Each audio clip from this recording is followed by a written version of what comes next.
Thank you, Jay, for that warm welcome. I'm Ramez Naam, as you heard. I'm the guy whose mugshot is on all this. I think it's America's Most Wanted. There's a reward for my head, apparently. I'm going to talk about our clean energy future and why I'm an optimist. I think we should have my slides up here in a moment. You've already heard a bit about me. My background really is software. It's in technology. I had an environmental awakening myself a decade ago, swimming on a beautiful beach off the coast of Mexico. I realized that I was in love with the planet, and I needed to know what the state of the environment was and what my responsibility was as a human being on Earth. And as I looked at that, and as I looked into the situation of the planet and the various things that were written, I realized that we had two big camps. One was a camp of gloom and doom. We can't address this problem, or if we do, we can only do so by living smaller lives or less prosperity. And the other was a camp of there is no problem at all. And there's a third way, which is the problem is real, but we have tremendous ability to innovate to overcome that problem. And that's what led me to write this book, and that's what led me to this room, ultimately. You've heard I'm also an investor in clean technology. I am because I believe that this shift is inevitable. It's no longer a question of if, it's a question of when. So let's talk about the problem. The planet has a fever. Climate change is real and pressing, and it's here right now. This is the change in temperature over the last 130 years on planet Earth. For a while, people could say we have a pause because there's a little bitty area in the far right there where temperature didn't rise very much for a decade or so. But 2014 shattered that illusion. It was the warmest year ever on record on the planet. 2015 is the last data point on this graph, and it blew 2014 away in temperature. And that's not good news. 2016 is 99% likely to be warmer than 2015 now. On January 1st, 2016, at the North Pole, it was above freezing. This is not a good situation. Climate change is felt first and most extremely in the Arctic for various reasons, but that's a harbinger of things to come for the planet as a whole. Yet I'm an optimist. I believe that we can turn the corner, that we will turn the corner. Why do I think that? Well, first, it's because we've turned the corner on other environmental challenges in the past. This is the Cuyahoga River in Cleveland. Anybody here from Cleveland? Okay, so many of you know this story already. Lovely, bucolic place. Here's what it looked like in 1968. You could dip your hand into the Cuyahoga and have it come out covered in oil and chemicals and gunk. Right? And why was that? It's because the river was lined with factories and warehouses that placed themselves there because it offered low-cost transportation services and zero-cost waste disposal. If you had some excess oil or other trash, you could just dump it into the river. Zero cost, right? It made no sense to not be there if you're a business. But of course, there's some cost for anyone that lives downstream of you in that river.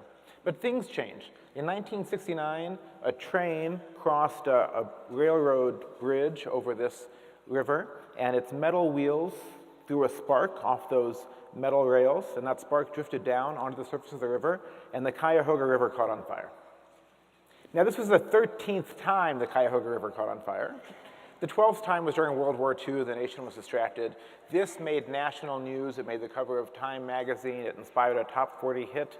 It was talked about on The Tonight Show, and things changed. Over the next 4 years, we got the creation of the Environmental Protection Agency, the Clean Air Act, and the Clean Water Act. And this is the Cuyahoga today. You can drink out of this river. And we didn't have to sacrifice economic growth. The GDP of Cleveland has tripled since then. Per capita incomes have doubled since then. We had to change the rules of our economy to incent healthy growth. We've done it in other ways. Go back to the 1960s, smog in New York City or in Los Angeles or in London looked like Shanghai or Beijing or Mumbai today. And yet now all of these Western capitals are clean places to live where you can breathe the air. Or anyone here remember the ozone hole?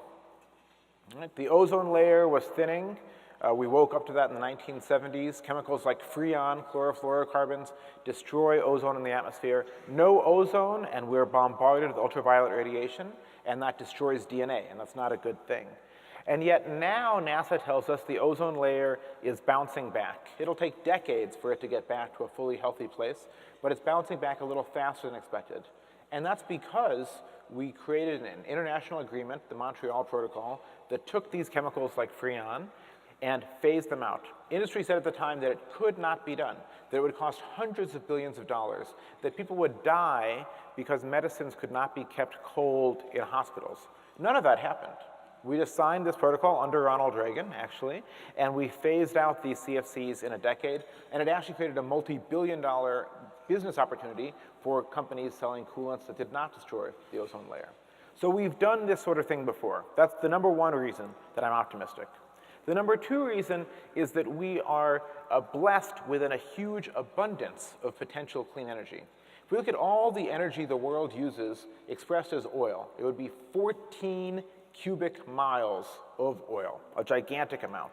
But that is dwarfed by the continual influx of energy from our sun, which bombards our planet with 10,000 times as much energy every day at the top of the atmosphere as we use from all sources combined. That means that 1 day of humanity's energy needs is met by the content of just 10 seconds of sunlight hitting the top of our atmosphere. 1 year of our energy needs is met by the energy content of just 1 hour of sunlight hitting our atmosphere. It's a huge resource. Some of that heats up the atmosphere differentially and creates wind that we can harness. And wind power was once a footnote in energy around the world, but it's growing incredibly rapidly. In the last decade or so, wind power has grown by 1,000% around the world. It's now 5% of electricity in the US and growing incredibly rapidly. That happened because of policy decisions. It also happened because those policies drove down the cost of wind power. It drove innovation in the field. In the US, wholesale electricity costs perhaps 6 cents a kilowatt hour. In the 1980 timeframe, wind power cost maybe 10 times that. And there's no reason you would buy wind power unless policy forced you to do it. But the field has seen incredible innovation, and this year, the average cost of a new wind power contract in the US was about 2.3 cents per kilowatt hour, half the price of a new natural gas plant. And that is a tipping point. When clean energy is the cheaper energy, that's when we start to make this shift.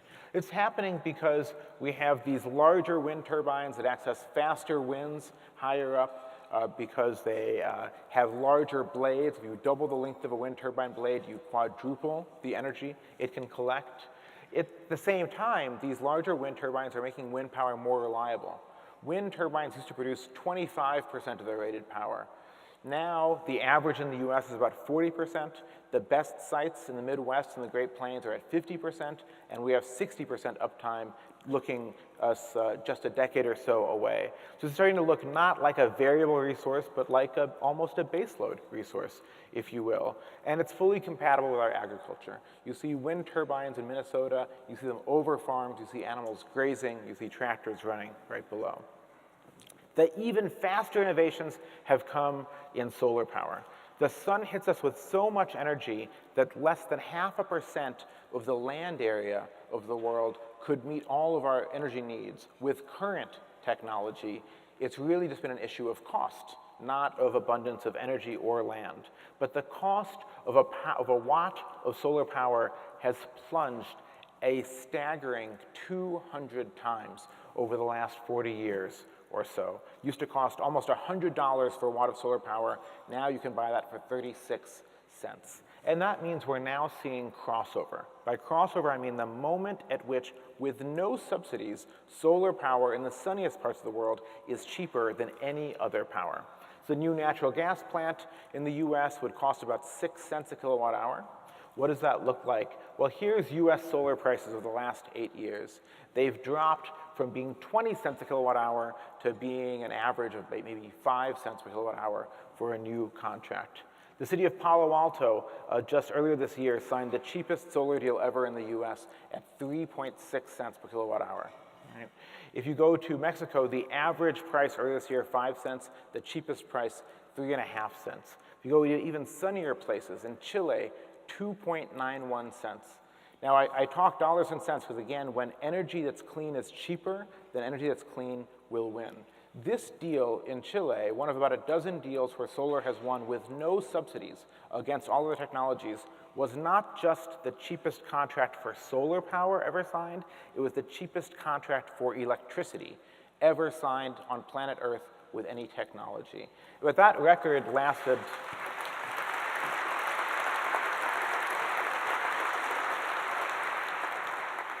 This was in August. This record lasted for about a month and a day until it was beaten in Dubai, where 2 weeks ago, in a power auction, the winning bid came in at an even more staggering 2.4 cents per kilowatt hour.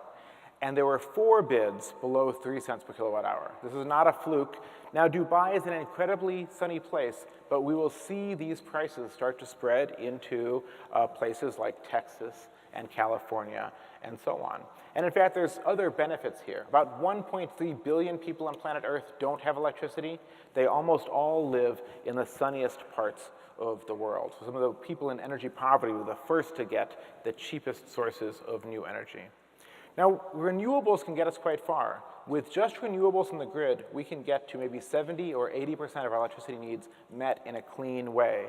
But ultimately, we want to get to this point of having energy storage as well. So we can store sunshine for use when it's dark, wind power for use when the wind is not blowing. Do you all know who this man is? Is this Tony Stark? Did I give away his secret identity? So Elon here is announcing that the Tesla Powerwall battery. And the reason he's able to announce this is not a sudden technology breakthrough on Tesla's part. It's that batteries have been dropping in price for 20 years as well. Over the last 20 years, the price of a kilowatt hour of battery storage has fallen by about 20 times. And that's a fundamental trend that's to all of our benefit. And when we look out into the future, we see that cost continue to plunge. We see forecasters expected in 2013, we'd see about a 3x battery price drop over the next decade. Tesla is actually on track for about a 5x decline in 5 years, and they're being followed by other leaders in the market, in the US and elsewhere. And in fact, batteries are dropping essentially at the same price that solar has. They're just about 15 years behind where solar is. So I believe we're at the start of a long period of continued plunging price in energy storage as well. Now, if you put this together, it leads you to this crazy idea. We've always assumed that clean energy would be more expensive. But if we think about the cost of energy fluctuates, the cost of technology only goes down over time. So we can start to think about a time when clean energy is really the cheapest energy. And even conservative forecasters are now saying this. The IEA, the International Energy Agency, the world's experts on energy, have been skeptics of solar and wind for a long time. Here are their projections for solar. The dark blue line is how fast solar actually rose. If you read from the bottom, 2002 they had one of the lighter blue lines. 2004 they said, oh, we were a little bit off. We'll raise our forecast. And then 2006 said, oh, we were a little bit off. We'll raise our forecast. 2008, I think they might take the same Excel macro and just hit Control-C, Control-V. Now, who thinks, and someday somebody from the IEA is going to throw a tomato at when I'm on stage, but it hasn't happened yet. Who thinks with that last red line, 2014, the IEA has got it right? You all know who the butt of my joke is. Solar is already lifting off that line, and it's already, in 2016, close to 300 gigawatts, so well off their forecast. You can't just draw a tangent from the line. The rate of growth goes up. It's 43% growth in installations per year. So it's not a constant growth, it's a J-curve. It's going up like that. But even the IEA, who have been skeptics, now say solar will be the #1 source of electricity by mid-century, 4 cents a kilowatt hour wholesale across places like the US, and on the rooftops, unbeatable. UBS, they're not the only ones. UBS, large financial institution, put out a report last year saying something I thought I'd only ever hear myself say, that renewables are now deflationary to energy prices in the US, and they are in various markets, as I think our friends from Excel are seeing. Or AllianceBernstein. This is a large private equity firm. AllianceBernstein put out this report 2 years ago. They called it Welcome to the Terrordome. It's a reference to a rap song, actually. And across the bottom, you see the prices of coal, gas, and oil in the US. If it went out to 2015, they would have ticked down a little bit. And then I think someone's kid took a crayon and scrawled a line across the right? Is that what that is? No, that's the price of solar over the long term plunging. And if we add the price of wind power and the price of batteries, we see that all of these energy technologies are plunging in price at a pace we've never seen before. And that's going to get us to a very good place, I think. So, has technology just solved the problem for us entirely? It hasn't. And here's why. Let me give you a couple issues. The first is the issue of sunk cost. So to build a new coal power plant, you're going to have it at a price that's not competitive in the US anymore. But if there's already a coal plant running, what does it cost to keep it running? About 1 cent per kilowatt hour. Now the environmental damage, the equivalent of dumping that oil into the Cuyahoga River, might cost society 15 or 20 cents. But most of the time, those coal plants aren't forced to pay that price. So technology itself will never get cheap enough to just simply outprice a plant like this. It takes policy to push it too. The second issue is that not everything is electricity. This is a sort of a graph of all the use of energy in Minnesota, and electricity is just that top black and red line. The rest of it isn't. And so the cost of electricity generation by wind and solar is plunging, but not everything's electricity. Minnesota must electrify. The world must electrify. And the number one place we have to electrify is this area, transportation, where we use oil. Now there again, I think we have a chance. This is one of my favorite quotes. Sheikh Yamani was the Saudi oil minister during the oil crisis in the 1970s. And he said, the Stone Age did not end for a lack of stone. It ended because we invented better technology, bronze technology. And the oil age will end with oil still in the ground. He's warning his fellow princes that the world is going to invent technology that replaces oil. And we're doing it. 3 or 4 years ago, I was quite a skeptic about electrification of transport, and not for bad reason. Today, electric vehicles are only 0.1% of the vehicles on the road. They're a rounding error. They're smaller than the margin of error on any statistic you can look at, but they're growing at 60% per year. And that's what wins in the long term. And we've seen these breakthrough prices on electric vehicles. The Tesla Model 3, $35,000. The median price of a new car in the US is a Toyota Camry at $33,000. This is a luxury vehicle that accelerates faster than a Porsche and is priced like a Camry. Right? Now here again, I'll pick on forecasters. The EIA, the US equivalent of the IEA, forecasted how many electric vehicles would we have that had a 200-mile range. It's the red line on this chart. And they said by 2040, we might have 10,000 electric vehicles with a 200-mile range on the roads in the US.